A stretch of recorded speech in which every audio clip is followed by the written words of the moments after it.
सक्षम जी, राधे राधे महाराज जी।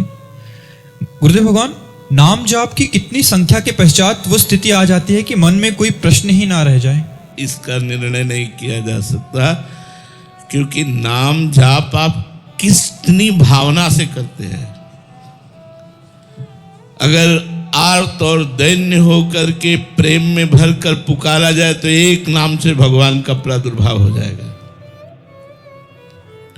एक बार जिन नाम लिए हित सो होए अति दीन, ताको संग न छाड़ही ध्रुव अपनो कर लीन। एक बार अभिमान रहित होकर आर्त भाव से, दैन्य से, प्रेम में भरकर एक नाम पुकारा जाए तो भगवान उसका संग कभी नहीं छोड़ते और उसको दर्शन दे देते हैं। अब बोलो, एक नाम में भगवान का दर्शन हो सकता है, लेकिन शर्त है अभिमान रहित, दैन्य और प्रेम युक्त। अब ये अभिमान रहित होना, दैन्यता आना, प्रेम युक्त होना कितना समय लगेगा, अब ये तो भगवान जाने। इसीलिए हम कितने समय में सारी कामनाओं को शांत करके भगवान के चरणों में बढ़ते हैं, इसमें हमारी लगन काम करेगी, इसमें संख्या नहीं काम करेगी, इसमें लगन काम करेगी। हम कितनी लगन से नाम जप करते हैं, कितने भाव से नाम जप करते हैं, कितनी आसक्ति पूर्वक नाम जप करते हैं, वही प्रभाव दिखाएगा। अगर हमारा एकाग्रता पूर्वक नाम जप हो तो कम नाम जप से ही बहुत जल्दी उन्नति हो जाएगी। एकाग्रता, नाम का दर्शन करते हुए, नाम का श्रवण करते हुए, नाम में आसक्ति रखते हुए। तो भाई ये तो बोला नहीं जा सकता कि इतने नाम जप करो भगवान मिल जाएंगे, इतना नाम जप करो तो शांति आ जाएगी। अब पता नहीं कितने जन्मों के पाप आपके कौन कौन से जमा है, उनको नष्ट करने के लिए नाम भगवान को कितना समय लेना पड़े। तो इसलिए ये भगवान के ऊपर छोड़ करके अपने को निश्चिंत होकर नाम जप करना चाहिए। जितना अधिक नाम जप करोगे उतने भगवान की कृपा से आपके हृदय में शांति, आनंद और निष्कामता बढ़ेगी।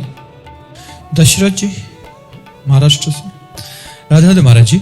महाराज जी, सूक्ष्म शरीर, कारण शरीर एवं स्थूल शरीर परस्पर एक दूसरे से विपरीत आचरण क्यों करते हैं?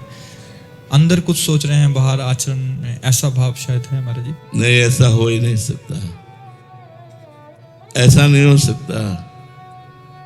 स्वभाव अच्छा हो, मन ठीक संकल्प कर रहा हो तो शरीर से बुरे आचरण हो ही नहीं सकते। स्वभाव में मलिनता है, मन में भोगों की इच्छा है, लेकिन हम आचरण पवित्र करना चाहते हैं, वो अपवित्र आचरण होंगे। ये सूक्ष्मता की बात है, आप उसे समझ नहीं पा रहे कि कारण शरीर स्वभाव, सूक्ष्म शरीर अंतःकरण, स्थूल शरीर पांच भौतिक, इन तीनों का कनेक्शन है। स्वभाव से प्रेरित होकर मन भोगों की तरफ या परमात्मा की तरफ, जैसा स्वभाव हुआ, जैसा संकल्प बना।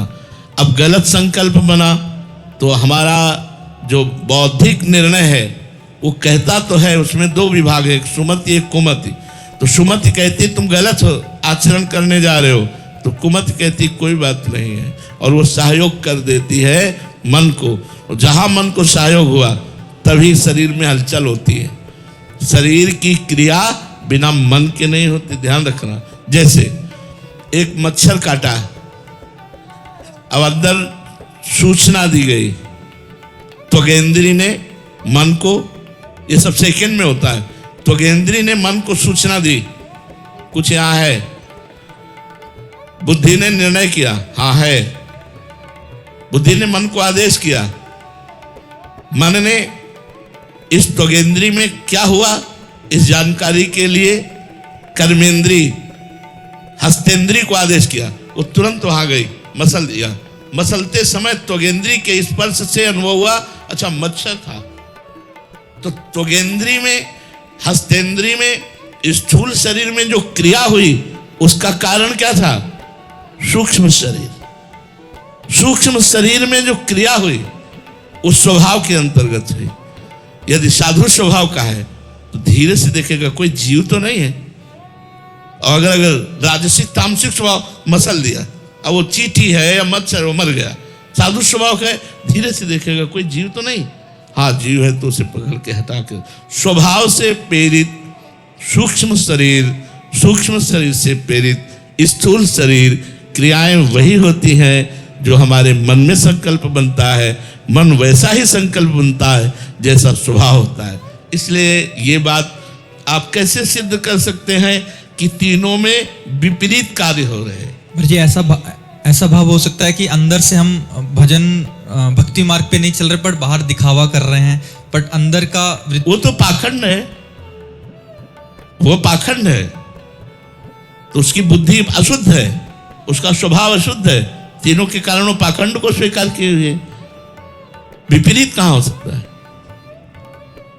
विपरीत शास्त्र के हो सकता है, संतों के विपरीत हो सकता है, लेकिन इन करणों के विपरीत नहीं। इन्होंने स्वीकार किया तभी हुआ, अगर ये स्वीकार ना करे तो होगा ही नहीं, स्वीकृति से ही होता है।